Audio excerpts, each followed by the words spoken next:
preparing your first child for kindergarten can feel like an epic quest. School supply list in hand, you set off in search of the perfect glue sticks, a very specific brand of number 2 pencils, and boxes of tissue for, I don't know, what do they do with all of that tissue? But a basket full of school supplies doesn't really address the biggest concerns facing first-time kindergarten parents. How does enrollment work? Is my child really ready for this? And am I ready as a parent? I'm Robert Miller. On this episode of Homeroom Huddle, we're headed to Endeavor Elementary School. We'll explore the world of kindergarten and get answers to these questions and more.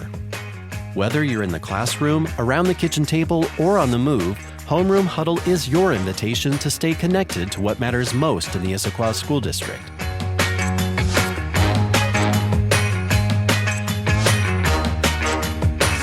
Thanks for joining me, everyone. Today I have with me Susan Mundell, our Executive Director of Elementary Education. Good morning, Robert. Lori Shimizu, Teacher on Special Assignment over Elementary Special Programs. Good morning. Lorna Gilmore, our Family Partnership Specialist in the Equity Department. Good morning, Robert. And Zachary Silva, our kindergarten teacher here at Endeavor Elementary School, where we're recording today. Ooh, welcome to Kindergarten All. And thank you for letting me use your classroom. That's awesome, especially having a kindergarten teacher who sees this every day. That's going to be great. We're ready. We're ready to talk all things kindergarten here. So as you know, today's topic is kindergarten, especially for anyone doing this for the first time. I mean, just getting started can feel overwhelming, right? So that's especially true for parents that are new to the American school system. Susan, for the sake of those listeners, who can attend public schools here in the United States? Well, the good thing is, Robert, that in Washington state and in the United States, all children who reside within a school district's boundaries have a right to attend public school. That is regardless of their immigration status. And children can start kindergarten at age 5. And here in Washington and in Issaquah, if your child is 5 by August 31st, we welcome you into kindergarten. Okay, perfect. So it's not like you have to apply or anything like that. There's no application. There's no rejection. We have everybody. We welcome every kindergartner age 5 in. Bring them. We want them. Perfect. Just figuring out how to enroll a student, though, can be a big first step. Lorna, can you walk us through what that looks like and what parents need to know? Yes, of course. So while there's no application where the child is going to get rejected, you need to enroll with several forms that need to be submitted and uploaded to the school district family access site. So if you go to the homepage, go to the enrollment button, and you'll find all of these forms. One of the things you'll also find there, it says attendance boundaries to help you know which school your child will be attending. And if it's a bit confusing or too detailed, one of the things I want parents to all know is they are welcome to call the school office or call someone in my department. We have family liaisons at every single school, and the family liaisons can walk you through that enrollment process, answer any questions. So it sounds like if I'm really getting lost in this whole process, I'm not alone. I can always reach out to the school and get some guidance on who to contact next, what forms I need, or what information I need to provide. Yes, that's the key thing we want parents to take away from this is there's plenty of support. Call the school office, call the school district, or search and call a family partnership liaison. Thanks, Lorna. Well, that leads me to my next question. If a family moves here or needs to enroll their child after the school year has already started, is there any problem with that? Not at all. There is no closing date. So if it's May, June, and you're thinking, oops, I didn't do it, it's not too late. You can enroll at any time. The other thing I want families to know that our school district has open enrollment. Some of the schools are closed because they're at capacity, but if they're open, families are invited to apply. Families outside our school district can also apply and attend one of our schools. Okay, and I think that's new. It is very new. It only started the past year or two. Awesome. Yeah, and I know that my wife, who's a teacher in another district, she has students that show up all throughout the year. You know, people move in and they need a place for their student to go. So it's not like you've missed your chance because you haven't applied for the fall.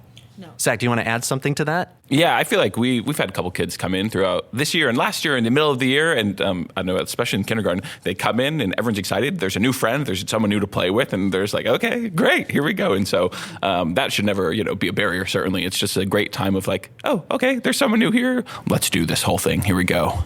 So, Zach, since I'm talking to you, I want to talk about communication. I mean, you're a kindergarten teacher. When it comes to communications between schools and parents, teachers and parents, there are very different norms across the world. Can you give us a quick rundown of what is considered normal and acceptable in our district?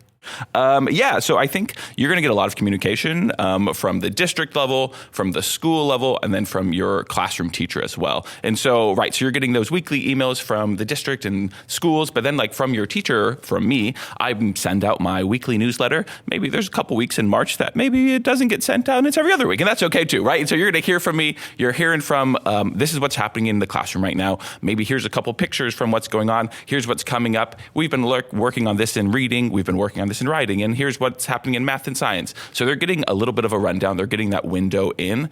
And then in terms of families wanting to reach out, I'm always available, right? I get emails, from families throughout the whole week of like, oh, hey, this came up, or oh, I'm worried about this, or hey, what time is this happening on that day? Whatever it might be. So we have a very open communication line with families from the start of the year.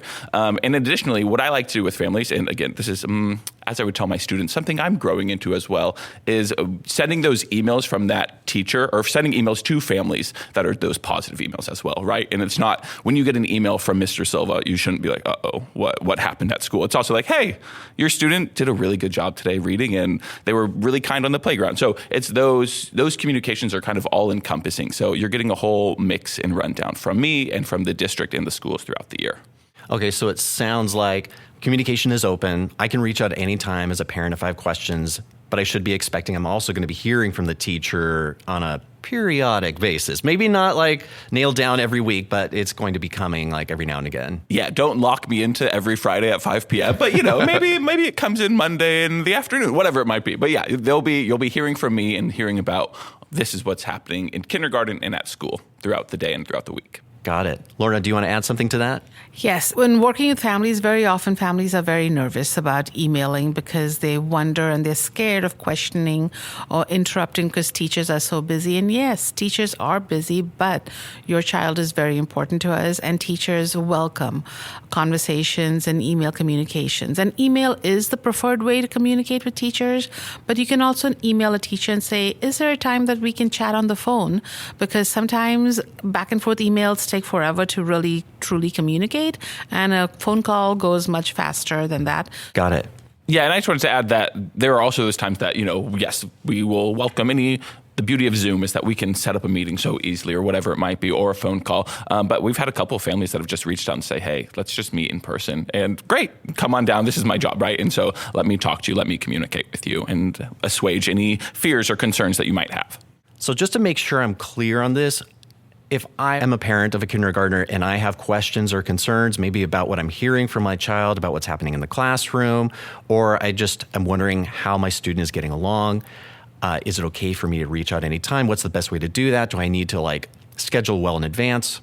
Always reach out. That would be my say. It's fine. My sister's a kindergarten parent right now, and she was like, oh no, should I email the teacher? Yeah. Send him an email. I don't know. It's fine. We can reach out and we can have that conversation. We can chat. We can figure whatever it is going to be out.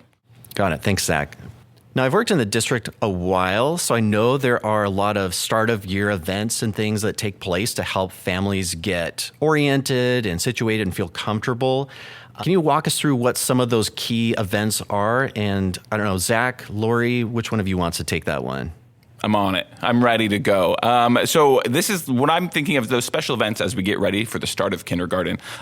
It's the family connection meetings that come up for me, which are genuinely one of my favorite parts of the kindergarten year. So what that means, so WAKIDS, Washington Kindergarten Inventory of Developing Skills. I had to write that one down because I was not on my radar. But WAKIDS is this program that the state has. And through it, the first 3 days of the school year for us in Issaquah and throughout the whole state, those days, while the rest of the school district is in class and going and starting everything, kindergarten is not, and it's that time reserved for families to come meet with the teacher. So families, guardians, parents, whoever it is, they have the chance to come into the classroom with their student. They get to meet their teacher. We have half an hour time slot for them, and they just get to ask all their questions. So in that time, I get to say, hey, here's the rundown. Here's what time we have lunch. Here's what time snack is. Great. All of those important things. But then they get to ask, what are all those big questions that they've had? And it's this this like truly wonderful time of that, like, hey, I don't know what kindergarten's like. I haven't done this before. Maybe this is my first time as a kindergarten parent. Maybe this is my first time in the U.S. school system. Great. And they have, kindergarten parents have lots of questions, and that is a perfect time to ask them all. And for me, that also just sets up the entire year, because it's really hard sometimes to communicate with someone who you've never met, who you've just only talked to on email. And so now they have a face to the name. When they're saying, who is their teacher? Now like, it's not, who is this person? Why are they here? What is going on? It's now like, oh, it's Mr. Silva. Great. Let me just chat with him real quick. And then it just kind of sets the whole year up. Now I see that parent, I can say, oh man, did you hear about this in school the other day? This was great. And then we're just being able to chat, and it just really sets the relationship up with the families. Because while the student's the one in the classroom, kindergarten, it's the whole family. It's the whole deal as we go through this year. And it sets everything up for success. Lori, you've been astutely listening this whole time. Do you have something you want to add to that? Yeah, sure. In addition to the Family Connection meeting, there's a Meet the Teacher event, which we highly recommend attending. That's where students and families can come into the classroom, drop off their school supplies, maybe have a little scavenger hunt.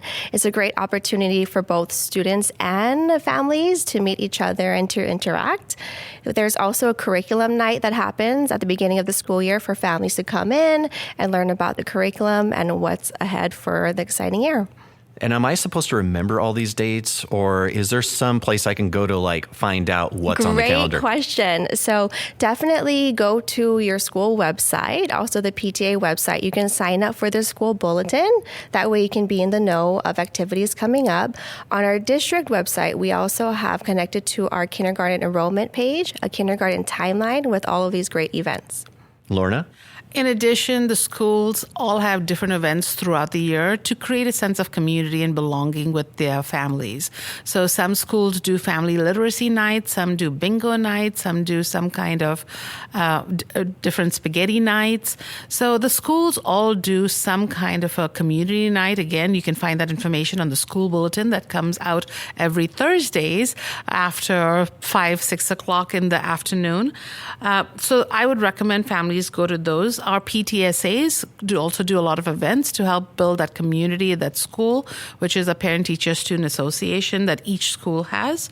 And finally, I wanted to mention that our team, the Family Partnership team, does an event in late August, and it's called Tips and Resources to help answer some of the big questions, general questions parents might have. And we finally also have an event every March, in mid-March, called Welcome to Issaquah School District Kindergarten Families, for families enrolling the next year, for them to better understand the school. Susan, it looks like you want to add something here. I just wanted to reinforce what Lorna said about the importance of the PTA. It's an organization where parents are involved in the school, engaged, and I would recommend everybody join that. And we also welcome volunteers, and we really want to welcome the families to participate in the schools. Yeah, because that PTSA makes a big difference in the experience you have going through the school system. They're really there to support parents in particular. Absolutely. And it sounds like it's really important for parents to know about all these things, so the school is probably going to be proactively reaching out to them about some of these key dates too. Is that a fair statement?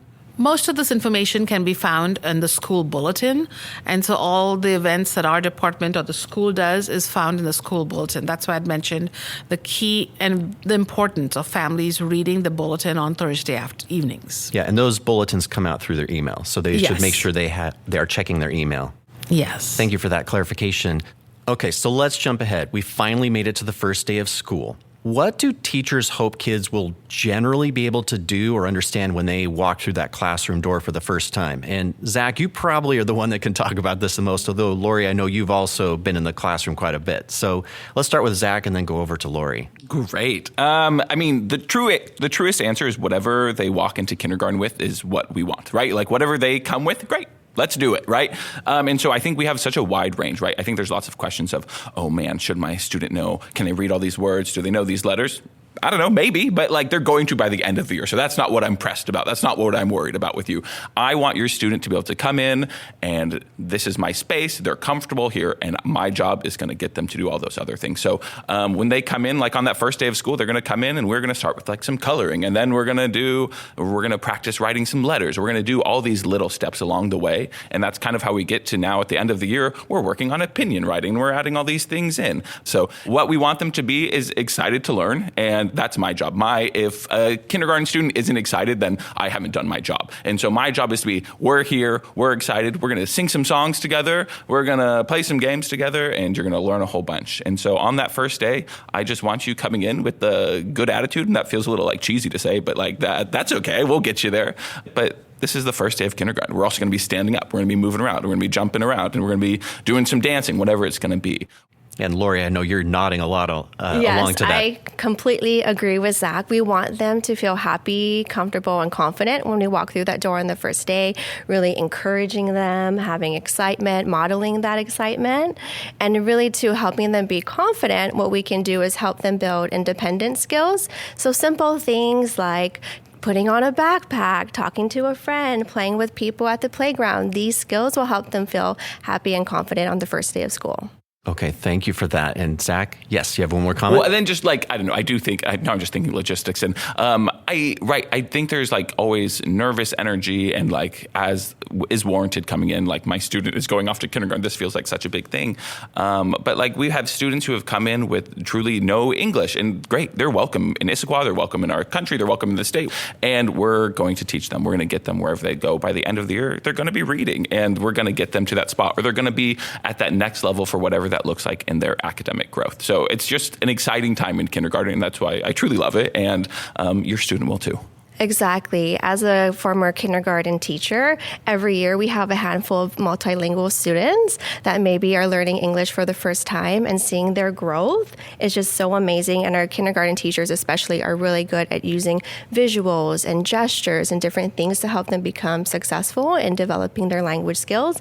And it's fun too because they get to bring in their language skills and teach us new words, teach their friends new words. Maybe their parents want to volunteer in the classroom, share their language skills, maybe share a little bit about their culture. It's really fun.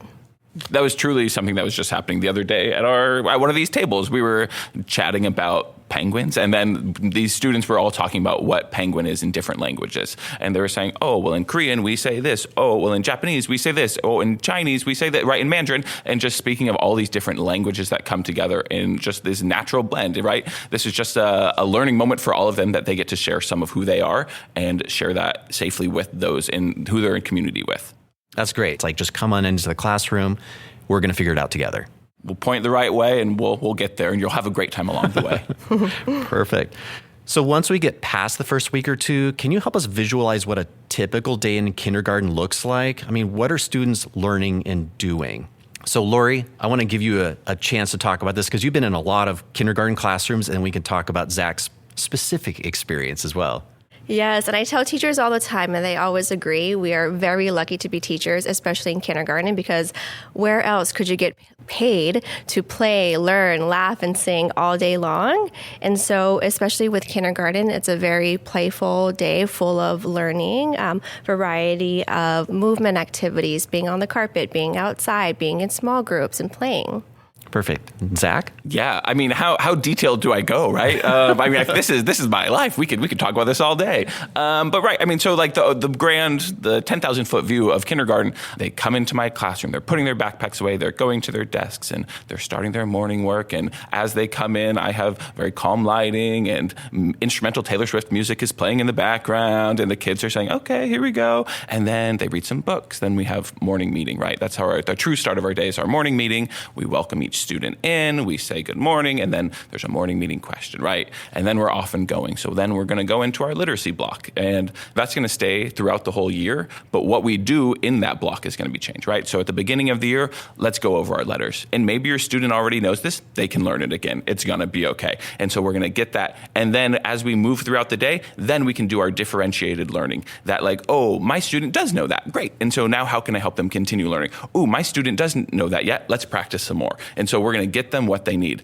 in those literacy blocks. Great. Now let's go to recess. We're going to come back, do some writing. We're going to go do some math. Then we're going to go to lunch, right? In the schedule, those little things are going to be happening throughout the day, and just what we do in them is going to change. And then through the afternoon, right, we'll do our social studies and our science. And then the big part of kindergarten, we also have our specialists, but then the big part of kindergarten throughout the state of Washington through WaKids is that we have that hour of play every day, right? So students are getting time throughout the day that's mandated, that like now is time to play, because there's such value in that for students that this is what we call purposeful play. So you're working with your classmates. This is how you become a good person, right? That like, ooh, I wanted to use that and now I can't. What am I going to do about it? And so then my job is to now facilitate. How can, I see this student's building over here and this student's coloring over here. How can I help everyone with what they need, right? And so when you walk in, there's so much happening. Whoa, there's so much going on in this classroom, but the kids are learning, right? This is a genuine, true learning opportunity for them that they take now and that they take into the future. And then we sing some more songs. That's songs sprinkled throughout the day. We made up our own song the other day. We're having a great time here.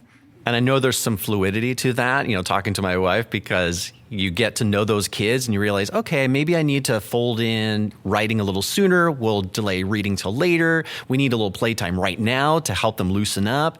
So you're making adjustments throughout the year too, aren't you? Throughout the year, throughout the minute, throughout the day, whatever it is, right? We're always saying, okay, this is not working. We need a break. Let's stretch our legs out here. I was talking too much on the math. You are sitting for far too long, right? Whatever that's going to be. Each group, each student is, how can I work with their specific needs in that specific group to help them as much as possible? Now, more and more, our schools place students with different needs in the same classroom.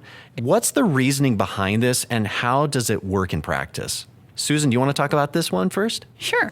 Well, our classrooms have always been made up of students with a range of needs, and it's actually the best practice to have kids of all different needs in the same classroom. First of all is that every student gets access to the grade level curriculum, which is very important. Research has even shown that inclusive education opportunities provide improved academic performance for all students, every single student in the classroom. All students have increased empathy for others and an appreciation and acceptance of individual differences. Leadership skills develop. As Zach was just talking about, they develop strong connections to their community in their classroom. They celebrate each other's diverse needs, and they accept everyone. Okay, so we have people from all different walks of life, different abilities and that. How exactly do you address that in the classroom? Like if I have a student here who already knows how to read and I have others who are just learning their ABCs, how do you approach that as a teacher? Yeah, for us, I mean, we have differentiated learning. We have like our reading centers is what I have in my classroom that like, okay, I have a pair that's going to work in here and I'm going to work with the small group and we're going to have some students on a computer that it's working with best for them. And we're just kind of finding what do you need? How can I best support you in your academic journey? And whatever that's going to look like for different students, that looks differently, right? There's still that value of having everyone in this classroom that we're still learning from each other as we're going through this. Susan? Zach is an expert at providing differentiated instruction in small groups. There's kids learning their letters. There's students working with a specialist, such as a Title I teacher, perhaps. You'll see all kinds of adults entering the classroom who have expertise in some way or another. There may be a special education teacher who's working with a student who has an identified disability, and an IEP, which is an individualized education plan, working on very specific goals. All of that happening in the classroom at the same time. And all of the activities are things that kids can access that are engaging and fun. And it works like clockwork in this class anyway. So it sounds like we've got shared instruction. We have maybe small groups that are meeting together to focus on what those small groups need. And then we also have individualized supports for students that might need them as well. All while becoming good people as well, right? This is the joy of kindergarten. In my experience growing up, I grew up in India, and in elementary school, we all studied at the same pace, same thing, and then we took tests. So in talking to some other families, sometimes coming from some of the Asian countries as mine, they're very confused as to what's going on because doing the small group instruction is not very common. And so what I really try to help them understand is the goal for us is to meet the student at where they are. That's why our classes are very diverse. and then we pull all of them up. And that means something different for each child, and that's why he does an individualized or the small group differentiated instruction. So our students who are at a different level are growing because, they are using assessments that they do in class to really find out where the student's at. They then take them to the next level. Yeah, that's a great perspective because we come from all different walks of life and different expectations, and sometimes we don't even realize some of our biases and what we think is the norm for school. I actually want to shift and talk about behaviors because we've been talking a lot about the academics and about learning, but the reality is, especially when it comes to kindergarten, a lot of the focus is on learning how to be in the classroom, and some days are better than others, right? So how do you address the needs of students who are maybe having a hard day or just need a little extra time to get comfortable? Sure. I think it's starting with clear boundaries and high expectations, right? We come in and we go over our expectations every day in kindergarten. We talk about this is what we do when we're on the carpet. This is what we do at our desk. This is how we treat our friends, right? I often get parents asking is there a timeout? Is that going to happen? No, right? And so that's not going to happen, but we can have conversations. So I get to have a conversation with that student if something comes up, and with the whole group of students, not as a way of ooh, you're in trouble. This is a punishment. Just you're 5 and we can learn from this, right? And so, and do I need additional supports? Great. Let me talk to our counselor and maybe she can come and support this student. Oh, they were having a hard time coming in off the bus. Why? Let's talk to the bus driver. So everything, just like we've been talking about, how are we flexible? How can we adjust to that student and what they need in this moment? Maybe when you come in, you just need to take a break before we start our day. And then that 5-minute break is going to help you set you up for the rest of the day. Okay, then take it, right? So whatever you're going to need to be successful, and this is just learning how to be a student, but how to be a person in the world, right? So how can I help each other? What do I need? And how can I get those things? I love that you mentioned that mistakes are opportunities to learn, and that if a child is having a problem, you're going to talk it out, you're going to do it in a positive way, you're going to build their skills. And I don't want to overlook the importance of parent involvement. And so we try to roll parents into all kinds of things like that so that they can help the child become the best person they can be, as I love that as a goal for kindergarten. When you have 25 and 6-year-olds, something's going to happen, and so we'll say, okay, let's figure it out. Let's chat, and we can talk about this as a whole class and say, oh, how can we work together, and what can we do now? I just wanted to add on about the importance of and the power really behind family partnership behind all of this. And so having conversations with your child about social behaviors in school or friendship skills, problem solving skills. Every school also has big 3 expectations. So it could be safe, be kind, be productive. So having conversations at home. What did you do in school today that was kind? What was something that someone did to you that was kind? So having those conversations really helps. Lorna? I also want to remind parents who are unfamiliar with getting phone calls home or emails home about student behavior.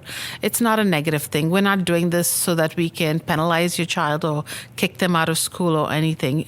The school is your partner as a parent in your child's development and growth, and we're here to both work with the parents together to help them grow. So when we email you, talk to you, it's about, hey, how can we partner together to address this issue? The school's going to address the issue, but very often we'll ask the parent, can you help us? Can you help them, remind them about what is the voice in the classroom? What is the behavior in the classroom? No hands policy on the playground, things like that. And so you also heard Zach talk earlier about lots of purposeful play and singing. Sometimes parents get concerned that there's so much fun, and they question how much learning is being done in schools and elementary school. But the answer is this soft skill philosophy is part of the U.S. philosophy for schools to help them understand how to interact and behave with each other, how to think critically, how to problem solve with their classmates. So while it seems silly to some parents, it's very important in their child's growth and development. So you're not going to see lots of homework being sent home and testing done, but they are learning.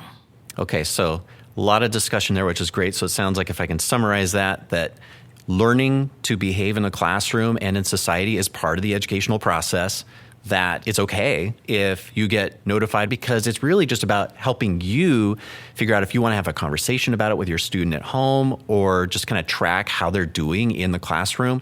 It's just about communication so that everyone knows what's going on and is not surprised along the way. Absolutely. Now let's briefly talk about a few logistical items.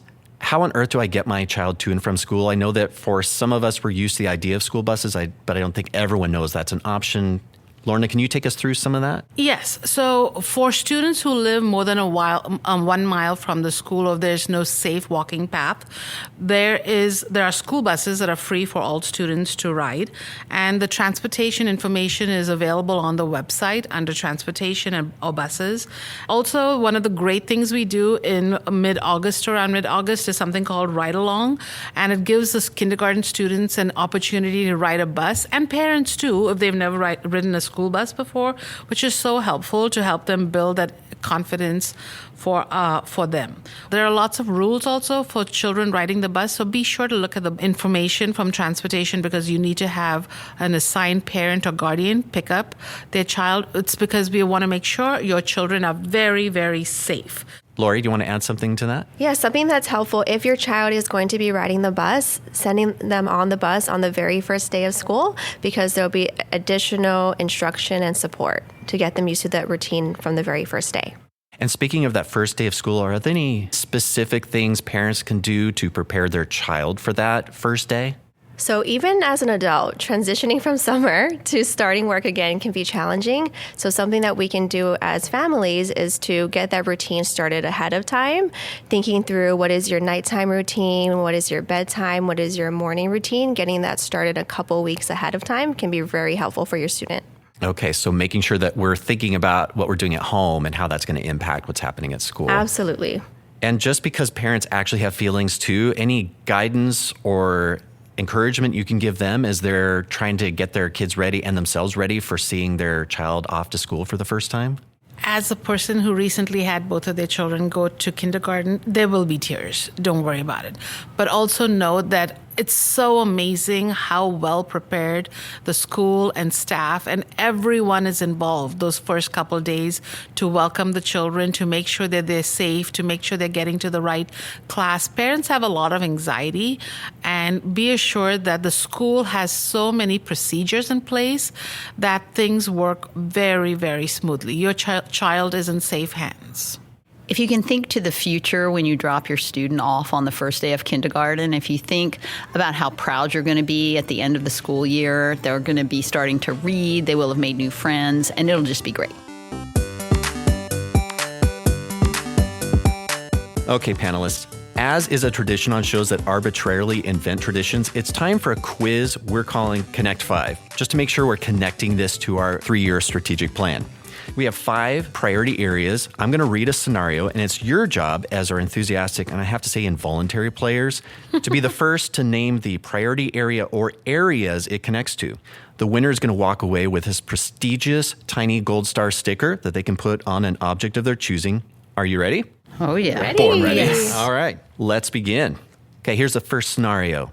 One of our elementary schools adjusted their after-school programs based on feedback from their parent, teacher, and student. Oh, wow. Parent, teacher, and student association. Lori. That was actually Lorna. Oh, Lorna. I should have taken it. I feel like I know where this is going, and it sounds like authentic engagement. It is authentic engagement. Very good. Number 2, Leo was a shy student, but after realizing he could go to his teacher for guidance and support, he had the confidence to join the school's debate club. Lori? Student well-being. It is student well-being, but I heard another ding. There could be some academic opportunities in the debate club. True. Good point. All right. Third one, Priya was excited to sign up for a class in the school's woodshop. Her family didn't own any woodworking tools, so it was a great opportunity to learn something new and different. Zach. Authentic engagement? I would make the case for it, but if it's wrong, sure. I'll go with student well-being because it's bringing excitement and joy to students when they're in school to help pull out their interests in different activities. I mean, they all deal with students, so it's kind of hard to narrow it It down to might one. also be academic opportunities. That is actually the one I wrote down, but I have actually loved the discussion more than my answer that I wrote down. Wow, you get 3 for 1. How about it? I hope we take my have enough star. stars for all this, yeah. Okay, number 4, having just moved from Japan, Kenji felt torn between 2 worlds. His teacher, Mr. Tanaka, showed him he didn't have to choose. He could be both Japanese and American and find success. Susan. Student well-being. Okay, that is definitely one. And Zach? Diverse talent. And diverse talent, which is kind of the one I was hoping someone would bring up too. Okay, we kind of going head to head, I think, between Zach and Lori. Competition. Wow. Number 5, last one. Our school district adopted an equity-based budgeting model that relies on data metrics to allocate funding where it will have the greatest impact on student outcomes. Lorna. Organizational effectiveness. Very good. Awesome. Well, that was a really good lightning round. It was actually kind of hard to choose who won, but I think... We'll call it a 4-way tie. Wow, we're all Four-way tie. winners? Oh, my. I don't know about that. Did you bring 4 I did gold bring 4 stars? stars. You can each have a star. Well, thank you for today's conversation. I really appreciated all the good discussion and learning about the kindergarten experience and what parents can take away from that. Thanks, Robert. Thank you. Thanks for having Thank us. you, Robert. This was great. Hey, thanks for joining our huddle today. If you enjoyed the discussion, please subscribe so you never miss an episode. We really want to talk about things you find interesting. So, if you have an idea, head over to isd411.org/podcast and share it with us. Thanks for listening.